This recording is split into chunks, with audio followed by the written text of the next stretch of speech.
आदाब नाज़रीन, आप देख रहे हैं जी सलाम, आपके साथ मैं हूं शबनम हसन। बुलेटिन का आगाज कर रहे हैं इस वक्त की बड़ी खबर से। उत्तराखंड से आ रही है। उत्तराखंड इलेक्शन में ओवैसी की पार्टी AIMIM की एंट्री हुई है। उत्तराखंड में असेंबली इलेक्शन लड़ेगी AIMIM। 22 सीटों पर उतारे जाएंगे उम्मीदवार।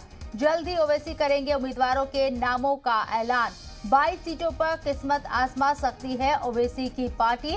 उत्तर प्रदेश के बाद अब उत्तराखंड में भी ओवैसी की पार्टी AIMIM इंतखाब लड़ने जा रही है और 22 सीटों पर अपने उम्मीदवार AIM उतारेगी। उन 22 सीटों पर किन लोगों को उतारा जाएगा, उम्मीदवारों के नाम क्या होंगे, उनको जल्दी आम किया जाएगा। असदुद्दीन ओवैसी की पार्टी AIMIM उत्तराखंड में भी किस्मत आजमाने के लिए उतर रही है।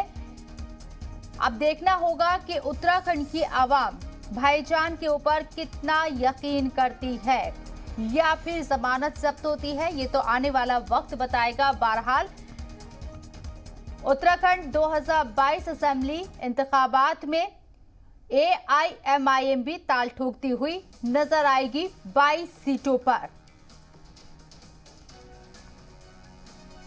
13 तारीख के बाद सदन समाप्त होने के बाद बैरिस्टर असदुद्दीन ओवैसी साहब हमारी पार्टी के जो राष्ट्रीय अध्यक्ष हैं वो हमें डेट देंगे कि उत्तराखंड में किस दिन आप तशरीफ़ ला रहे हैं। और जहां तक चुनाव लड़ने का ताल्लुक है तो हमने 22 सीटें उत्तराखंड में चिन्हित की हैं जिन पर हमारी पार्टी का संगठन काम कर रहा है और अंतिम निर्णय बैरिस्टर साहब का होगा कि हम किन सीटों पर चुनाव लड़ें। लेकिन हमने 22 सीटों की स्थिति से बैरिस्टर साहब को अवगत करा दिया है, जिसमें मुस्लिम बहुल्य सीट्स भी हैं, रिजर्व सीट्स भी हैं और सब समाज की भी OBC जो है बहुमूल्य सीट्स भी हैं।